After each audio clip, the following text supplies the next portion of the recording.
तो इसका मतलब क्या है कि बाबा साहब ने देख लिया था कि जो पैसा कमाने का अवसर है, जो जो कुछ भी अपॉर्चुनिटी है, वो सब 1950 में संविधान लिखकर बाबा साहब ने दे दिया था। और उसके बाद उन्होंने देखा कि अपने लोग खाली अय्याशी और मौज मस्ती करने में लगे हुए हैं, है कि नहीं। जिस उद्देश्य से बाबा साहब ने इतना संघर्ष किया, वो तो और ही कुछ और ही दुरुपयोग में चला गया। तो इसलिए बाबा साहब को समझ में आया कि इस समाज को कितनी भी सुख सुविधा दो, ये सुधरने वाला नहीं है, क्योंकि इनका शील ठीक नहीं है। आज कितनी सारी समस्याएं हैं, एक बाबा साहब अकेला इतने करोड़ों लोगों के लिए बहुत सारी सुख सुविधाएं देकर चला गया, और आज लाखों engineer, doctor, IAS, IPS, MLA, MPa एक एक अधिकार जा रहे हैं, कोई भी कुछ नहीं कर पा रहा है। कितने लाचार और निकम्मे और नालायक बन गए। एक आजकल बहुत चर्चा चल रही है कि ये धम्म चक्र प्रवर्तन बोले या अनुवर्तन बोले या धम्म दीक्षा बोले, है ना। तो अगर हम देखें इतिहास पाली में धम्म प्रवर्तन सुत्त बोलते हैं। दीक्षा भूमि में है और यहाँ पर जिन्हें हम ढूंढना चाहते हैं, जिनसे मिलना चाहते हैं, वो हमें यहाँ भी मिल जाते हैं। कई बार ऐसा होता है।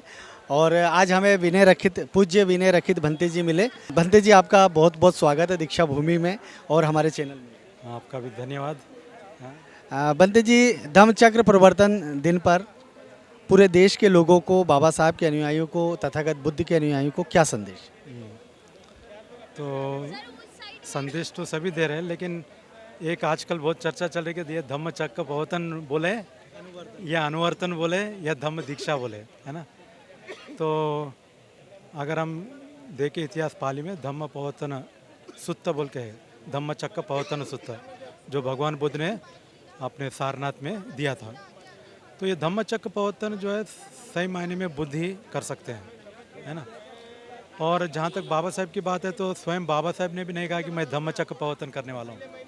बाबा साहब ने कहा कि मैं धम्म दीक्षा लेने वाला हूँ, और जिसको पसंद है वो भी आके दीक्षा ले सकते हैं। तो जो बाबा साहब ने शब्द इस्तेमाल किया है, मुझे लगता है वही शब्द इस्तेमाल करना चाहिए। अच्छा, धम्म दीक्षा। धम्म दीक्षा उन्होंने इस्तेमाल किया है। तो इसलिए जो बाबा साहब ने जब एक बार बोल दिया, तो फिर हम उसको अलग अलग शब्द देकर लोगों में है ना थोड़ा कन्फ्यूजन क्रिएट करना ठीक नहीं है ना। अनुवर्तन है ना, ठीक है, अनुसरण करना, तो अनुसरण करने के लिए तो दीक्षा लेना पड़ेगा ना। दीक्षा लेते हैं अनुसरण करने के लिए। तो धम्म दीक्षा वो सही शब्द बाबा साहब ने भी इस्तेमाल किया है, और वो हम में भी इस्तेमाल करना चाहिए। वरना बहुत देशों में वो लोग समझे ये कौन और धम्म चक्र प्रवर्तन कर रहा है, भारत में बुद्ध ही करते हैं ऐसा हमने सुना था, लेकिन यहाँ पर और भी कोई करे।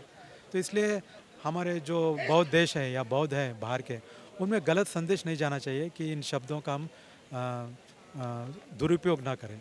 जो शब्द जिसके लिए है उनके लिए रहने देना चाहिए, ऐसा मुझे लगता है। और धम्म दीक्षा की पहली जो बात है वो कहना चाहते हैं, वो क्या, धम्म दीक्षा हमने त्रिशरण पंचशील लेकर ली थी।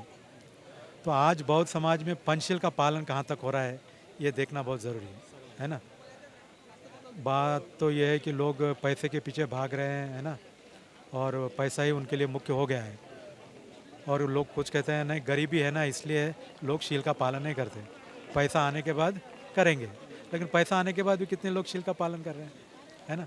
तो शील पालन करने का गरीबी से या पैसे ज़्यादा कम से मतलब नहीं है। शील का एक मॉरल कमिटमेंट्स के साथ जुड़ा हुआ चाहिए। और स्वयं बुद्ध ने भी कहा है कि सीलेन सुगति मियंती, सीलेन भोग संपदा, सीलेन निभूति मियंती, तस्मा शीलम विशुद्धि। यानी शील से आपको सुगति प्राप्त होगी, भोग संपदा प्राप्त होगी, निर्वाण जैसा परम सुख भी प्राप्त होगा। तो इसलिए हमको शील पर जोर देना चाहिए। और जैसा कि आप जानते हैं कि बाबा साहब भी जब धम्म दीक्षा लेना चाहते थे, तो उसके पहले कई लोगों ने उनको प्रलोभन दिया। सबसे पहले तो हैदराबाद का निज़ाम था, उन्होंने कहा हमारा धम्म स्वीकार करो, जितना बोले करोड़ों देंगे, है ना। उसके बाद जैनियों ने कहा, क्रिश्चियन ने कहा, सिख ने कहा, सभी तो पैसे देने को तैयार थे। तो क्या बाबा साहब को इतनी समझ नहीं थी क्या कि भाई मेरा समाज इतना गरीब और लाचार है, और कोई इतना पैसा देता हूँ बोल रहा है, चलो पैसा लेते हैं, समाज में बांट देते हैं, मेरी समाज की समस्या हल हो जाए। क्या इतनी बात बाबा साहब की समझ में नहीं आती थी क्या? फिर क्यों बाबा साहब ने वो सब ठुकरा दिया? और जब दिया तो कौन सा धम्म दिया जो केवल त्रिशरण और पंचशील देने को तैयार था? ऐसे चंद्रमणि भंती को लाकर धम्म दीक्षा दिलाई। तो इसका मतलब क्या है कि बाबा साहब ने देख लिया था कि जो पैसा कमाने का अवसर है, जो जो कुछ भी अपॉर्चुनिटी है, वो सब 1950 में संविधान लिखकर बाबा साहब ने दे दिया था। और उसके बाद उन्होंने देखा कि अपने लोग खाली अय्याशी और मौज मस्ती करने में लगे हुए हैं, है कि नहीं। जिस उद्देश्य से बाबा साहब ने इतना संघर्ष किया, वो तो और ही कुछ और ही दुरुपयोग में चला गया।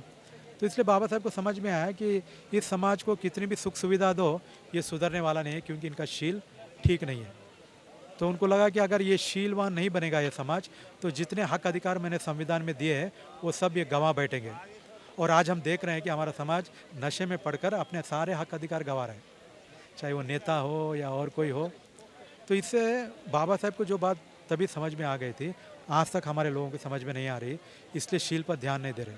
तो मुझे लगता है कि हमारे समाज की आर्थिक, सामाजिक और जो भी समस्या है वो हल करना है, तो हमको ये पंचशील पर ध्यान देना होगा। जब तक शील पर हम ध्यान नहीं देंगे, हमारी कोई प्रगति नहीं हो सकती, ना एकता आ सकती है। आज कितनी सारी समस्याएं हैं, एक बाबा साहब अकेला इतने करोड़ों लोगों के लिए बहुत सारी सुख सुविधाएं देकर चला गया, और आज लाखों engineer, doctor, IAS, IPS, MLA, MPA एक एक अधिकार जा रहे हैं, कोई भी कुछ नहीं कर पा रहा है। कितने लाचार और निकम्मे और नालायक बन गए हैं। तो ये बड़ी सोचने वाली बात है। तो सारी समस्या की जड़ है कि हमारा समाज शीलवान नहीं बन पा रहा है ना। इसलिए विहारों के नाम पर झगड़े हो रहे हैं, ताले लग रहे हैं, हमारे साइंस हर जगह गुटबाज संस्थानों पर झगड़े हो रहे हैं, ताले लग रहे हैं, है ना। कोई तो जगह है ऐसी जहां हम बोले कि हाँ भाई यहाँ अच्छी तरह से चल रहा है। क्यों अच्छी तरह से नहीं चल रहा है? क्योंकि लोगों के जो शील है वो ठीक नहीं है, और ख़ास करके जो नेतृत्व कर रहे हैं, संस्थाओं का कहो या किसी चीज़ का, वो नेतृत्व शीलवान नेतृत्व नहीं है। तो इसलिए जब तक हम शीलवान लोगों को नेतृत्व नहीं देंगे, खुद शीलवान नहीं बनेंगे, तब तक बहुजन समाज की समस्याएं हल नहीं होगी। ये अपने बहुजन समाज को समझ में आना चाहिए। तो आज का जो संदेश है, मुझे लगता है यही है कि बुद्ध ने और बाबा साहब ने जो शील दिया है, उसका हमको कड़ाई से पालन करना चाहिए, क्योंकि वही हमारी समस्याओं का हल है।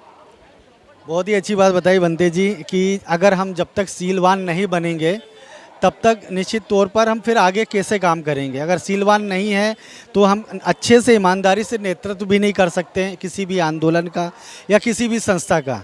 और सबसे महत्वपूर्ण बातें बताई बनते जी, मुझे भी अच्छी लगी। और दूसरी महत्वपूर्ण बात बताई कि धम्म चक्र प्रवर्तन दिन मैं भी बोलता था, लेकिन आज के बाद हम आज धम्म दीक्षा का दिन है, या अशोक विजयदशमी भी बोल सकते हैं। हाँ, बोल सकते हैं। ये जो बाबा साहब ने शब्द इस्तेमाल किया वो मैं कह रहा हूँ, है ना। तो ज़्यादातर बाबा साहब अनुयायी के बोलते हैं ना धम्म चक्र प्रवर्तन है, तो बाबा साहब ने तो धम्म दीक्षा कहा है। तो ये क्या है, हमारे अनुयायियों को मालूम नहीं, पढ़ते नहीं है, इसलिए जानकारी नहीं है। तो भंते जी ने जो बातें बताई उससे निश्चित तौर पर एक संदेश गया है कि बाबा साहब ने आज धम्म दीक्षा ली थी, लाखों लोगों के साथ धम्म दीक्षा ली थी, और धम्म चक्र प्रवर्तन तथागत बुद्ध ने किया था। तो ये बहुत ही महत्वपूर्ण बात है, तो इसे हमें ध्यान देना चाहिए। बनते जी आपने हमसे बातें की और महत्वपूर्ण बातें साझा की, उसके लिए बहुत बहुत आभार, धन्यवाद। आप देख रहे हैं WLBS न्यूज़। चैनल को सब्सक्राइब करना और बेल आइकन को प्रेस करना ना भूलें।